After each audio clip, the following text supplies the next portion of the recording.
marching band. For your halftime entertainment, we celebrate the 43-year reign of the speed metal kings, Metallica. With 9 Grammy Awards and 14 nominations, 38 concert tours worldwide, and 11 studio albums that span 4 decades, the Titans of Thrash remain the standard by which all other metal is measured. We begin with a 1984 classic from their second album, For Whom the Bell Tolls, followed by the 1992 tour anthem, Wherever I May Roam. And now, let's turn down the house and light up the stage with the Auburn University Marching Band and their show, Metallica. It's post-game showtime. Auburn versus Ball State. The Tigers are victorious 42-3 within the confines of Jordan-Hare for the first home game of the 2025 season. And yes, we are going live from the mobile broadcast studio, aka my car. Welcome to the post-game show, folks. Let's get into all of those things that we need to talk about right now.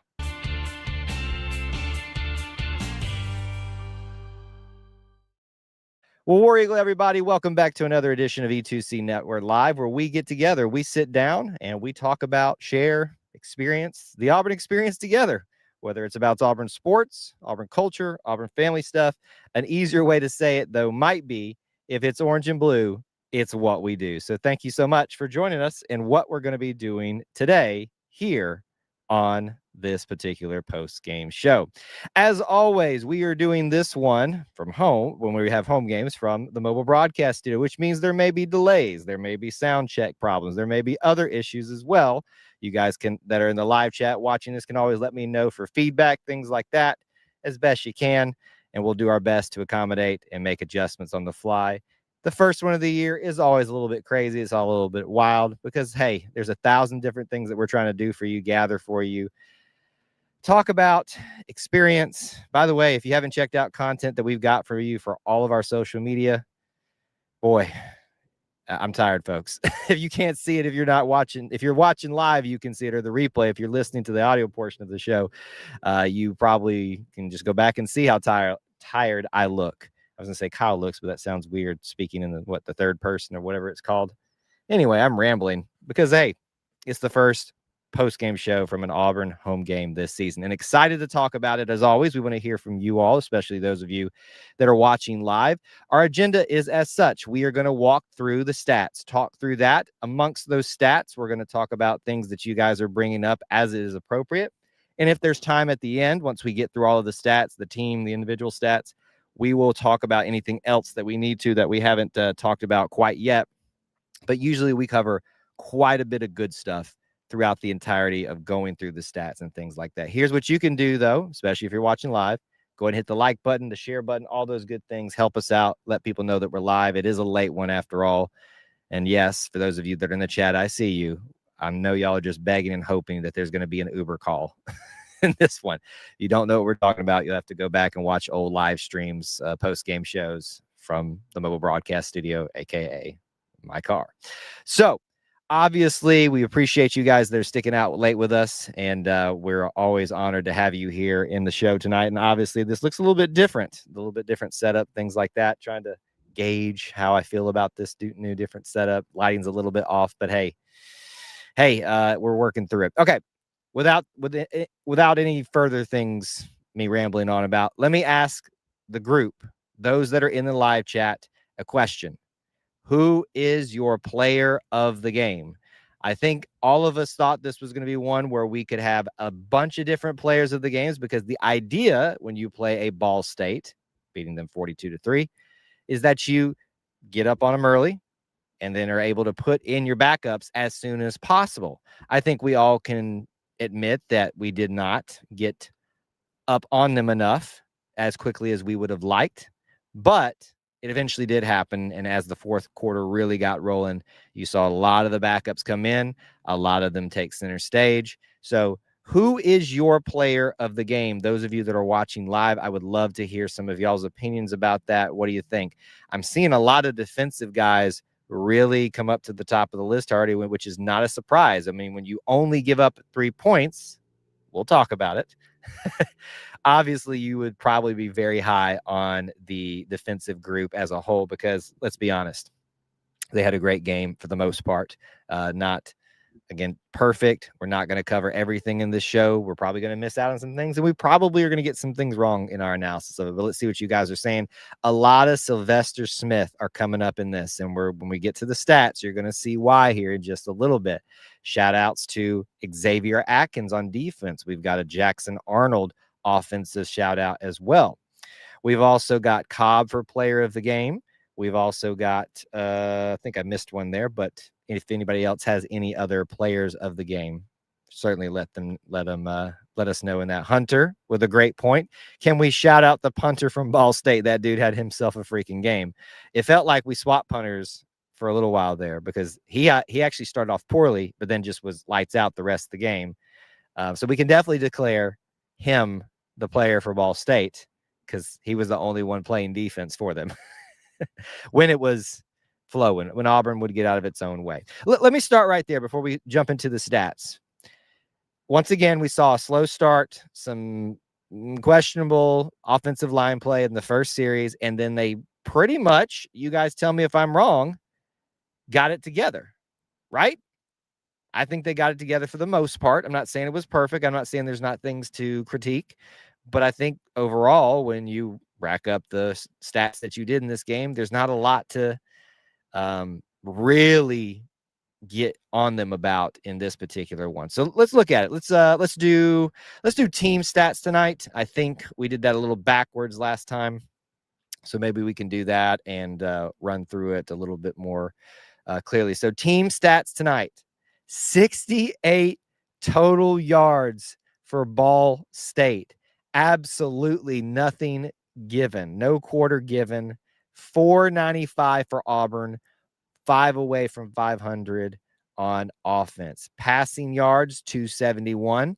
Can I ask the chat, how do we feel? Is that much better? Does that make y'all feel better? A lot of you are panicking, and maybe not necessarily anybody here tonight, but some of you, like on replays and stuff, I heard the most common thing is I'm just worried about a passing game. I'm just worried about a passing game. Folks, you take what they give you. And you saw that a lot early. And the people I was sitting with tonight, shout out AJ, we were talking about, if you just notice that everyone, so when we say everyone, two teams are terrified of the deep ball for Auburn, and they're trying to take it away. But what did we do? We threw it underneath and put it in the hands of our wide receivers to make some plays. And I'm still convinced that on the play where Cam Coleman leapt over someone, hurdled them, that had it been a fly route and not a hook route, he's gone. I don't think, even if it was a guy catching up to him, a safety or something like that, I think he goes up and gets the ball, maybe shoves him away and is gone. Frankly, to me, I think it was a missed opportunity, but the play was structured the way it was. But regardless of that, 500 yards, 271 passing, 224 rushing. So very well balanced tonight. I love to see that, but just slightly more favorable in the passing yardage. -3 rushing yards for Ball State. Poor, pitiful Ball State. It was rough for them tonight on all facets, but -3 rushing yards tonight. Pretty fair in penalties. Still pretty high, 8 for 65. Did I predict that? I think I predicted that. 8 for 65, 7 for 57 for them. Auburn has 27 first downs. They have only 5. 1 of 14 on third down for Ball State, 6 of 11 for Auburn on third down, 1 for 1 each on fourth downs. Let's see what else. Total plays, 49 for Ball State, 67. So Auburn obviously did a lot more with only slightly more of their plays. Red zone, both were 100% in the red zone. Of course, we'll get there. We'll talk about it. Time of possession, actually in favor of Ball State by about 30 seconds. 1 turnover apiece, it looks like, if I'm reading that. No, yeah, 1 turnover apiece, if I'm looking at that correctly. And fumbles tonight for Auburn. 5 fumbles, only 1 of them lost. 2 for Ball State, only 1 of those was lost. 5 sacks for Ball State, and then 6 for Auburn. Now, obviously, I said at the start of the show, I thought maybe the O-line got a little bit better throughout the game. You look at that stat, of the sacks. What was it, 5 or 6? 6 sacks? Well, I guess I don't know. That'd be defensive sack. So 5 sacks allowed on Ball State was able to get 5 sacks. That's a little bit frustrating. They gave up, I think, 2 early in this particular one, so maybe not as strong as initially once thought. Let's see here. This is from Hunter. Is it not crazy? Ball State had over 28 minutes of total possession, but only converted a single third down and only had 1 trip to the red zone, which, let's talk about it. Kevlar's brought it up. The refs were unreal and awfully unreal and unreal awful. He says, we don't talk about the refs in here, Corey. We can talk about that. When our beat writers from the press box are doing at SEC officiating, that tells you something.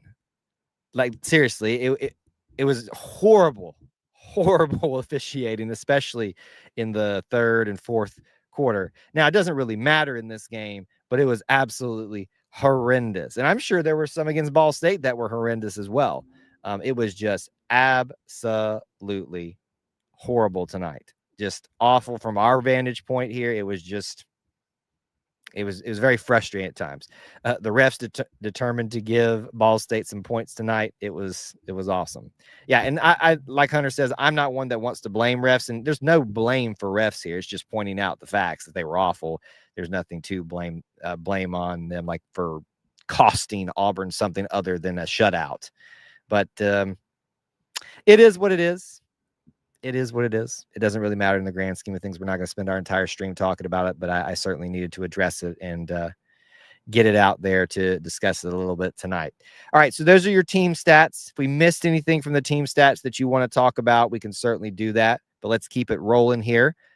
Individual stats. Jackson Arnold tonight is 24 for 28, 251 yards, 3 total touchdowns, 86 completion percentage. His rating is 196.4 as a quarterback tonight.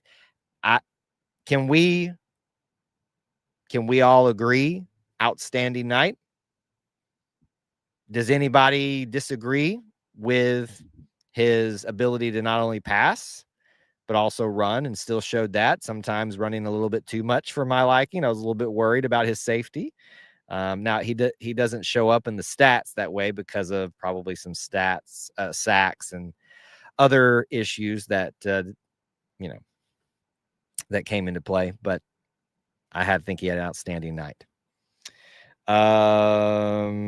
Let's see what else we got in here. This is from Corey. I would say C- because of penalties and breakdowns causing sacks.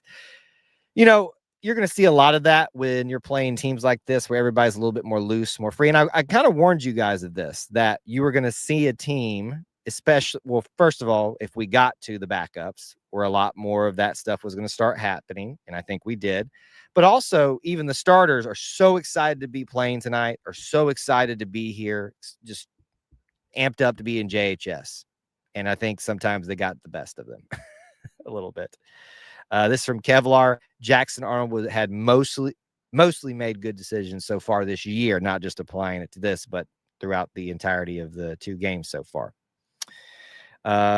This is from Jacob. He says, Free said, had it not been for some called deep shots, he probably would have broke the completion percentage record. So I have not had a chance to listen to the post-game press conference yet, but that's very interesting. So I'll make sure I go listen to that as well and go see that. Devin says people are literally finding everything they can to be negative about Jackson and Arnold. Well, if you notice here, we don't have a lot of that in this, and there's nothing wrong with having a difference of opinion, but it needs to be founded in facts, context, not just emotion. And I talked with someone in the stands, a fellow listener, I think his name was Jason tonight. We were discussing this fact at the end of the game when he came up and said hello. There are some people that want to be right about Deuce Knight, and that's all they're focused on. And as you saw tonight, Deuce Knight, that's a great segue here. Let's talk about him. Gets in the game. Looks like a freshman quarterback. 2 for 5, 20 yards, 40% completion. But let's not act like this is something that you count against him. This is his first action under the lights. A lot of excitement. A lot of people really excited to see him. A lot of pressure. I don't fault the kid at all. I just say, let him grow, get him out there when we can, let him continue to get better and better. I got nothing but positive things to say. As you see, my light decided that it was going to light up fully now. So now you can really see me. Wow. And the way I'm set up, I really can't go and adjust it. So unfortunately, you'll have to see the blinding now-ness of all this. This is from Timothy. He says, honestly, I liked what we saw tonight. It was good to be able to try some new things and see what works. I like this comment, Timothy, because it did feel a lot of experimenting tonight, getting things. I think Hunter maybe talked about this on TikTok this week, getting some things on paper. So that's certainly a strategy you could go with to let people kind of, figure it out. What else? Anything? This is from Timothy. Arnold has his swagger about him that has been missing from a quarterback position for a few years. And you can understand why that is when you're running for your life.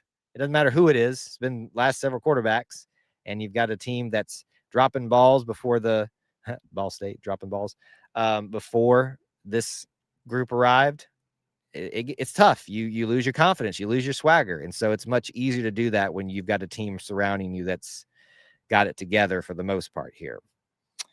Let's see here. Arnold takes care of the ball and is better at not forcing plays, does not play scared. Once again, set up very well to do that, but you got to give him credit for that as well. Hunter's asking, what do we think about our running backs tonight? Well, I'm glad you asked. Let's look at the stats.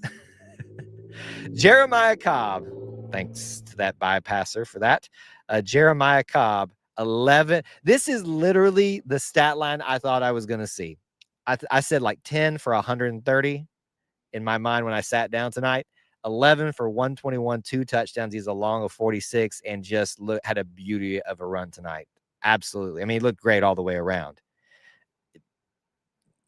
Jeremiah Cobb, I think, is my player of the game just because his first start, he shows up, shows out with to start off the game, not so many opportunities and just kicked it into overdrive. I was worried we weren't going to see Darrell Robinson a lot, but we didn't. Only 2 attempts, but he made the most of it with that 54-yarder for a touchdown. Omar Mabson gets in, and that's a fan favorite situation. 4 for 25, 4 attempts for 25 yards, so pretty good. Deuce Knight runs around a little bit, 4 for 16. Justin Jones also got in. And then Jackson Arnold had to run around. His stats aren't as good rushing tonight because, as we've discussed, some breakdowns and some protection and things like that tonight. So, wasn't it great to see Omar Mabson out there? That's what we all wanted. I wanted a little bit more, but we did not get up on them enough or quickly as much as I would have liked them to. Timothy says, our running back room doesn't get enough talk. They got some dudes. We got some dudes. Yes, that's a great running back room. Ball State was much faster laterally than I expected them to be. They also tackled extremely well. They impressed me. Certainly, we always need to give credit where credit is due, even when the opponent is clearly not on the same level. And that's not a shot. That's just the reality of it. And the Ball State guys I talked to this week said as much. But you got to give them credit. Yeah, I thought so as well. They came ready to play in some aspects, but SEC talent is just going to catch you at some point. So got to appreciate the effort, got to appreciate their willingness to go out there and, take this thing seriously as much as you can and try their best. And they did. So they certainly at times messed with the offense a little bit. Devin pointed this out earlier, even though we're on running backs right now, no interceptions. We had 5 this time last year. Improvement. I would say that's improvement.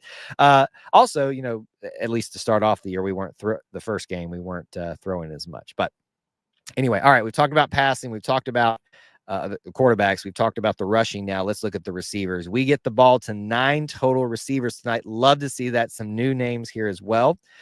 Cam Coleman tonight is your leading receiver in yards, 7 for 77 with that long of 23. No touchdowns, though. Horatio Fields, 6 for 51, 1 touchdown. Eric Singleton doing it what Eric Singleton does and was advertised as 4 for 64. I did 3 with my fingers, but 2 touchdowns. Simmons gets 4 for 37. And then you got Cam Etheridge, Preston Howard, Perry Thompson, Ryan Gee, and is that Coleman? Cameron King. That'd be Cameron King, who gets in tonight and gets a reception as well. So you want to see the guys who don't get to play as much get their minutes too. And so that was great to see tonight. Coming back to the comments for just a minute here. Let's see what we got here. I think this team is capable. This is from Joe. I think this team is capable of playing with everyone on their schedule. This has the look of a 2013 team. What do you think? A little bit premature on the comparisons. However, they're 2 games. I like what I see. I will take the optimism, though, Joe. I love it. It's very refreshing. This from Devin says, I've seen this a lot on X tonight, a.k.a. Twitter, that Cam Coleman fumbled the ball on that jump. The ground can't cause the fumble, people. Even if Ball State had recovered it, it would not have been ruled a fumble. Can we just all appreciate, though, on that play, since she brought it up, the athleticism of one Cam Coleman? I mean, just, wow. Outstanding. This from WT. I love to see a big win like we had, but temper your expectations against an SEC team. That slow start will put us in a bind. Well said. We'll get there. We got a few more things to go through. Okay, well, actually, we've done the passing, we've done the rushing, we've done the receiving, we've done the team stats, but let's look at defense. A lot of you pointed out tonight in Players for the Game that the defense was where you wanted to send your love to. Your leading tackler tonight is Sylvester Smith, 6, 1 tackle for loss. But really, you got to look at this stat line right here from Xavier Atkins as the second leading tackler tonight. 5 solo tackles, 2 sacks, 4 tackles for loss. I am going to change my opinion. I love you, Jeremiah Cobb. Xavier Atkins tonight. That is my player of the game. I'm agreeing with those of you that said it earlier. See, this is why we do these shows. I'm kind of changing my mind on the fly here too as we walk through it together. But 4 tackles for loss, 2 sacks, outstanding. And listen, I told you that SEC experience matters, even if it's only a small amount. Kieron Crawford, good to see him up in the top 3. He was number 1 last week. He's 4 tackles. Everybody after that, Melendez and Blockton have 3. There's a bunch of 2s. There's a bunch of 1s. I won't run through all of those like I did last time. That was probably a little bit boring to have me read every single one of those last time. But that's your defensive stats. And looks pretty good. Looks pretty good overall here. Mr. Kieron Crawford is a unit. Oh, Kieron Crawford. Yeah, that was a little bit of a mistype there. Feel free to look at the previous comment for my hot take. I'll have to pass on because we're just trying to keep up here right now. This is from Jacob, though. Track team has to be calling Cam Coleman after that jump. We are a school of multiple, dual sport, tri-sport athletes, or at least in our past we've been. Bo Jackson looking at you. There's been some recently as well that have done that from football to track and field too. Maybe so. Okay. Some of you brought it up earlier. Let's try it to start rounding out our conversation. If you had to grade tonight, Austin and I will talk about it on the show this week for ours, but I want to hear from you guys. Let's give me your offense grade and your defense grade. A, B, C, D, F. You can throw a minus or a plus in there. Let's see what you guys think. You can certainly give me some explanation after the fact, but try to make it simple in the chat. I just want to kind of see what we're looking at in terms of the grades from you guys. And if you already put it at the beginning of the show, you can put it in here again. Just that way we can kind of look at it a little bit. Any other commentary, any other points that you want to bring up tonight? Smith laid the wood on that one dude, thinks he was seeing Tweety Bird circling around him. That's funny. This is from Michael. Anyone else think, for as much as we want to keep forcing the pass, that our running game is electric? Yeah, I don't think we're trying to force it. I think some people want it to be forced, but I love that we're just leaning to what's working. That's all you need to do, really. Grades are coming in. Hunter, B on offense, A+ on defense. And really, once again, not to get back on the ref situation again, but I wouldn't venture to say A+ right now for me without some time to sit away on it, but it's an A, I think. I'll give my official grades on the show this week.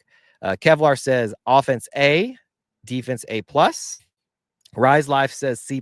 O-line dropped it down a little bit. That's probably fair, from a B to a D. And then I guess A+ for offense. Offense B for Joe. Defense A++. Very happy with the defense tonight. So wait, let me read this last one. Offense B+, defense A, special teams B. We could have done that as well, I guess. But look, I'm running through as much as I can remember on my lack of sleep tonight, and it is late. What was the point that I was wanting to bring up from you guys? Someone made a great point on here about well, I can't remember it anymore, but let's keep going here. Michael, thank you for the appreciation. We appreciate you being here. Jacob says B for offense, A+ for defense. So very similar here. Corey's got a C+ on offense, A+ on defense. So, offense tonight probably met expectations, exceeded in some areas, but in others it dropped down just a little bit. So what do we want to take away from all this? Absolutely nothing. Not really. But now you have 2 games, 2 bodies of work to begin to better make assumptions, comparisons, start building narratives around this team. Does that mean that we know everything that we need to know about this team? Absolutely not. Only 2 games, 1 really quality opponent who beat a very quality opponent this afternoon, if you missed that, and then someone that you're supposed to take care of business. I would have liked to have seen it take care of business a little bit earlier in the game, but beggars can't be choosers, and the job got done. They took care of the business eventually. So next game is going to be about the same. Don't want to build too much off of that. Enjoy homecoming. The one after that, don't want to look past this last one, but the next one, but that's going to be the one where we really start forming some hardcore opinions about this team in that type of environment. But we'll get there when we get there. What else? Anything else tonight that we need to bring up that you guys have not had brought up yet? I got a couple coming in here. This is from Rise Life. I think if we stay consistent, we can get 10 wins. Whoa. But we can't keep running around. That's not going to work against us in the SEC. I'm not ready to go that far with it, but certainly I think the point that was made earlier by you and others is that this team is capable of competing with everybody, thus could be in the position for that type of situation if this type of play continues. Kevlar with the very basic, all we can take away that we are 2-0. Feels good, and that is fair. Hunter says 5 fumbles tonight, area of concern or a fluke game. Not really an area of concern for me. This is what I expect in these types of games. Now, some of those fumbles happened without the backup of the backups in. So that could be like, all right, look, what were you just not focused tonight? I walk away from this game with very few concerns. The concerns are things that can be addressed. I think that was the point I forgot earlier. One of people's biggest concerns last week was the missed tackling, and everybody's grading A+ tonight. They ran to the ball with ferocity, met them at the line of scrimmage, drove them back, wrapped up. Not 100% perfect, but looked pretty good. Jacob says the offense is tough to grade. We forced a lot more tonight. We could have run for 500 and passed for 150 and blew them out. We could have, but people got what they wanted, a little bit of throwing the ball around. And I agree. Jeremiah Cobb just makes me happy to have him as an Auburn Tiger, and I'm happy that he got to take center stage tonight. I missed Amari. Love having him, and he had a great start too. But I love it when guys get to have their opportunity and make the most of it. Jeremiah Cobb did that tonight. And so I wish I could keep him as my player of the game, but Xavier Atkins' stat line is just outstanding. All right, final points. If you want to get them in now, do that. Reminders for you before we get out of here tonight from the mobile broadcast studio this evening. We are having the next edition of the Auburn Experience podcast tomorrow, 9 Eastern time. I'll be at a different location, not the mobile broadcast studio, but not in studio. Episode 141. Please join us or check out the podcast when you get it on Mondays and it comes out in the audio format wherever you get your podcast. If you haven't checked out Tiger Walk Live, the replay is up there on YouTube. We'll be putting it out other places as well. Tons of content across the entirety of our social media and more to come. We've got that fourth quarter show on YouTube for you. We've got the band show coming. Folks, so much content in just 1 week. Thank you guys so much already for checking some of that stuff out. All right, what do we need to do to wrap this thing up with a nice little bow? Corey says the blitz packages tonight were on point. Certainly felt like that at times. Let's see. WT says it is difficult to get a gauge on the team playing against the lower tier team. Remember when we whipped Alabama A&M and all the fans were predicting playoffs? I do remember that. And I was, whoa. And we didn't qualify for a bowl. Way to bring it down. All right, guys, I'm going to call it an evening, but I think we had a pretty good show. Took me a while to get going there at the start, but hey, that's the nature, just like the team, of your first one at home. The jitters, getting used to things. We're here. It's only the first one of on-site post-game mobile broadcast shows for us in the 2025 football season. You guys are the best. little family within the Auburn family. And I mean that. Thank you so much for being here and spending some time with me this evening. Till we talk to you again, War Eagle.